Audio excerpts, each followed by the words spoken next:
నేను పదవి తీసుకొని నెల రోజులు కూడా కాల.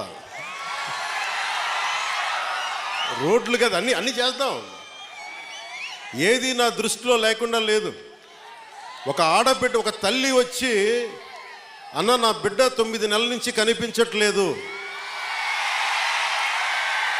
నా బిడ్డ 9 నెలల నుంచి కనిపించట్లేదు, 2 రోజులు దాటితేనే ఇంక దొరకదని చెప్తారు, మర్చిపోండి మీ బిడ్డనని చెప్తారు ఉన్నత పోలీసు అధికారులు. అలాంటిది 9 నెలలు అయిపోతే దొరుకుద్దా లేదా అనేది నా గుండె ఇలా కొట్టుకుంది. ఆ తల్లి ఏడుపు గుండె వేదన పెట్టేసింది. వెంటనే దీనికి మన చైర్మన్ కేకే గారిని అడిగాను, మీరు వెళ్ళి వెంటనే తీసుకెళ్ళి విజయవాడ మాచవరం సిఐ గారి దగ్గరికి వెళ్ళి మాట్లాడండి అంటే, కమిషనర్ గారితో మాట్లాడాను. 9 నెలలు దొరకని బిడ్డ 9 రోజుల్లో దొరికింది.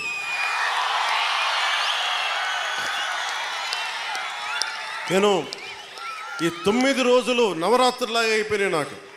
ఆ బిడ్డ దొరుకుద్దా లేదా, తల్లిని ఒకటే వేడుకున్నా.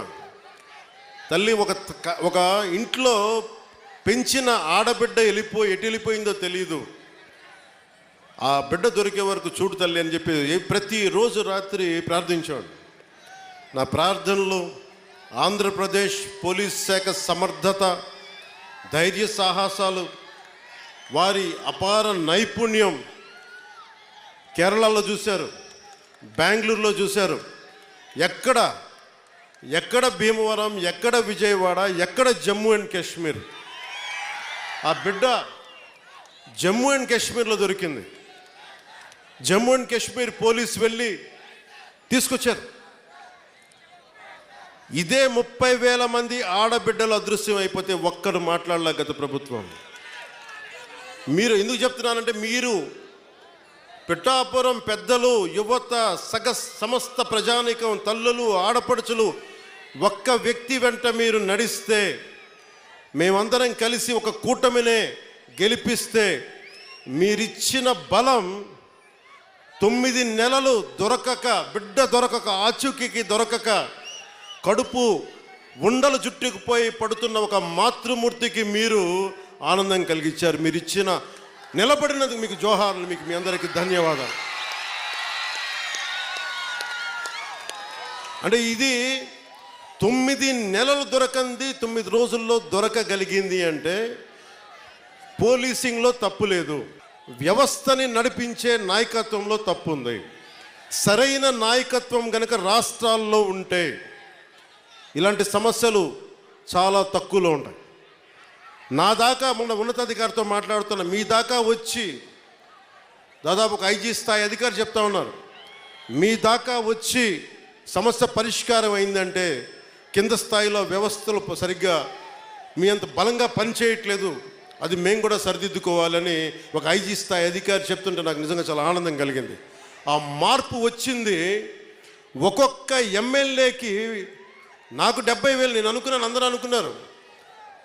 పిఠాపురంలోనే పవన్ కళ్యాణ్ నెంబర్ 1 మెజారిటీ వస్తుందని అందరూ చెప్తా ఉంటే ఏమో అనుకున్నా, నేను ఒకటే అనుకున్నా, గెలిపిస్తే సంతోషం అనుకున్నా. సో మీరు 70,000 ఓటు పైచులకు ఇచ్చారు. నేను అడిగాను, సార్ ఇదే ఎవరో వచ్చారు నా దగ్గరికి, మీదే నెంబర్ 1 మెజారిటీ అవుతుందని అడుగుతా ఉంటే అడిగాను, మొన్న అన్నారు కదా ఇప్పుడేంటి పరిస్థితి అంటే, సారీ సార్ మీది కాదు, అటంతా వైజాగ్, ఉత్తరాంధ్ర ఏ మూలకెళ్ళినా 30,000 తక్కువ, 10,000 అసలు కనీసం 10,000 తక్కువ, ఎవరికి మెజారిటీలు తక్కువ లేవు. అది కనిష్టం. ఒక్కొక్కరికి 90,000, 98,000 ఏదో ఎంపీ ఎలక్షన్లాగా వేశారు. అంటే ఎంత నిలబడ్డారు ఈ రాష్ట్ర ప్రజానికం, రాష్ట్ర యువత ఎంత విసిగిపోయారు గత ప్రభుత్వం మీద. మీ కోపం, మీ ఆవేదన రక్తం చిందించకుండా ప్రజాస్వామ్య విధానాల ద్వారా ఒక విప్లవాన్ని తీసుకొచ్చారు. ఒక అరాచక ప్రభుత్వాన్ని కింద కూలదోసి మీరు మట్టిలో కలిపేశారు. అంటే ప్రజాస్వామ్యం తాలూకా శక్తి, నాయకుల్లో గనక శక్తి సమర్థత ఉంటే